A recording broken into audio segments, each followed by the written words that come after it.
Hello engineers, now we will start our next lecture on operating system. तो इस lecture में हम लोग पढ़ेंगे टाइप्स ऑफ ऑपरेटिंग सिस्टम के बारे में। ऑपरेटिंग सिस्टम के कितने टाइप्स होते हैं।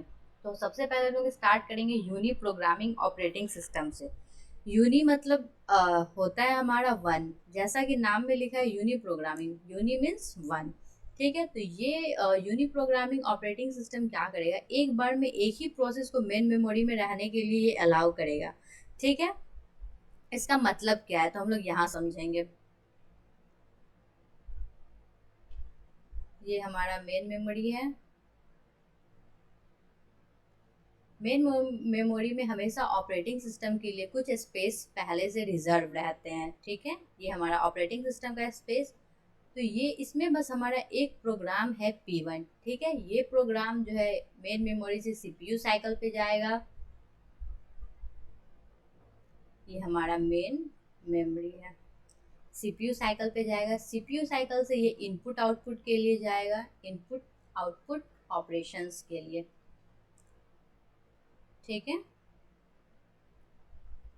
तो जब तक ये हमारा प्रोग्राम जो है P1 ये इनपुट आउटपुट ऑपरेशन के लिए गया हुआ है, तब तक जो हमारा सीपीयू जो है वो आइडल स्टेट में। आइडल स्टेट मीन्स इसमें कोई सा भी प्रोग्राम नहीं है। मतलब जो हमारा सीपीयू साइकिल है वो जो हो रहा है वो वेस्ट हो रहा है।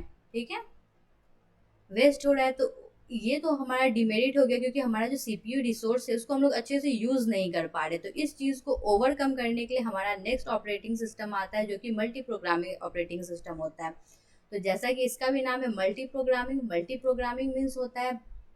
तो multiprogramming operating system allows multiple processes to reside in main memory. Main memory में मल्टीपल प्रोसेस रह सकते हैं। ठीक है, if one process leave the CPU to perform input output operation, अगर कोई एक प्रोसेस हमारा हम लोग यहाँ देखते हैं इसको फिर से। ये हमारा मेन मेमोरी है, इसमें कुछ स्पेस ऑपरेटिंग सिस्टम के लिए रिजर्व है। तो इसमें जैसे कि ये मल्टी प्रोग्रामिंग है, तो इसमें हम लोग एक से ज़्यादा रख सकते हैं प्रोसेसेस। ठीक है, तो अगर हमारा प्रोसेस P1 जा रहा है किसी सीपीयू साइकिल के लिए, ठीक है, उसके बाद ये सीपीयू साइकिल से जा रहा है इनपुट आउटपुट ऑपरेशंस के लिए।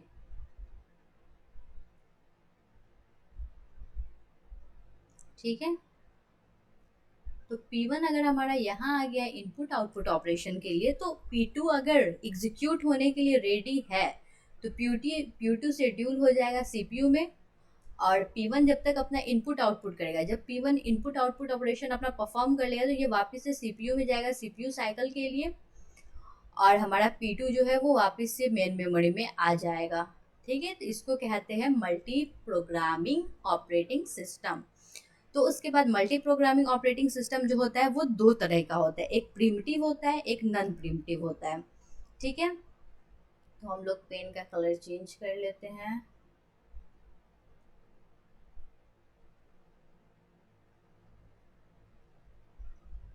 और मल्टी प्रोग्रामिंग ऑपरेटिंग सिस्टम के प्रिमिटिव और नॉन प्रिमिटिव को देखेंगे अब हम लोग। ठीक है,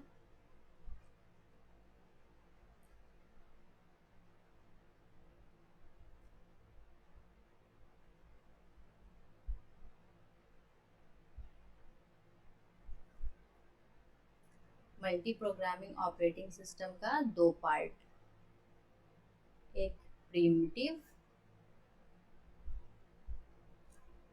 और दूसरा है हमारा नॉन प्रिमिटिव।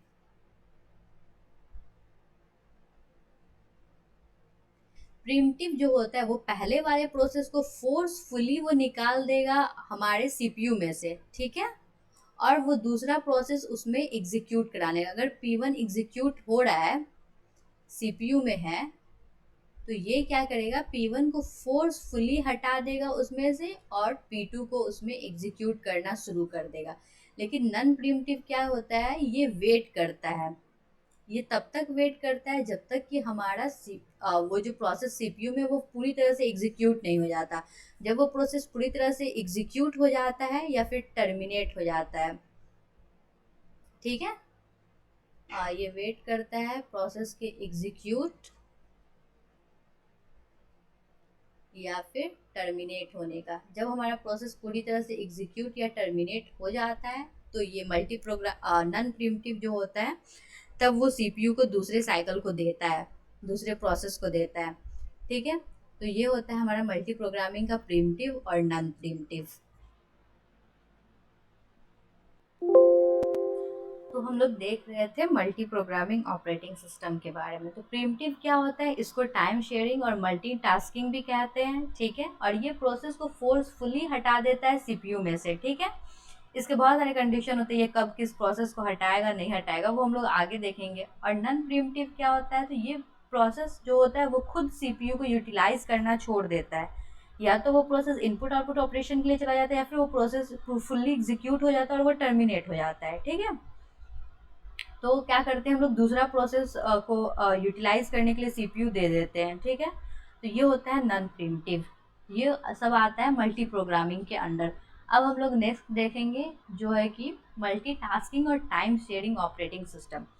तो इसमें क्या होता है कि ये एक एक्सटेंशन है मल्टी प्रोग्रामिंग ऑपरेटिंग सिस्टम का। इसमें होता है कि processes program will be executed in the CPU in time sharing mode.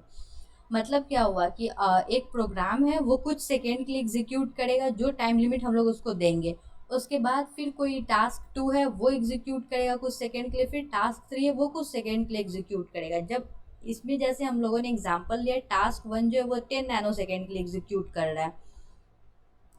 तो टास्क 1 जब 10 नैनो सेकेंड उसका पूरा हो जाएगा तो टास्क 1 को प्रिमिटिवली, अगर वो कंप्लीट हुआ हो नहीं हुआ हो उससे हम लोग को मतलब नहीं है, हम लोग उसको वहाँ से हटा देंगे सीपीयू पर से, और टास्क 2 को सीपीयू असाइन कर देंगे। और फिर टास्क 2 10 नैनो सेकेंड के लिए एग्जीक्यूट होगा सीपीयू में। फिर अगर टास्क 2 कंप्लीट हुआ है नहीं हुआ है हम लोग को उससे मतलब नहीं है, हम लोग टास्क 2 को फिर फोर्सफुली हटा देंगे सीपीयू में से।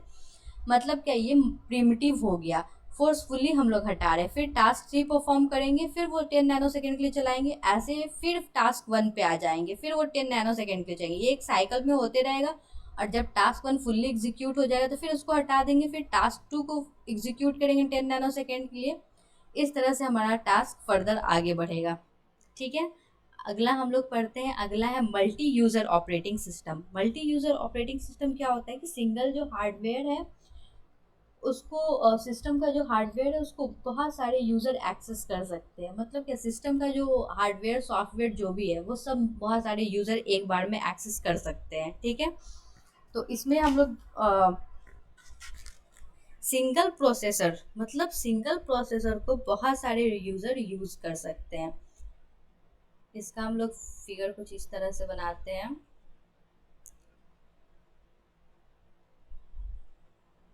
इसमें हमारा आ गया CPU, hard disk, main memory,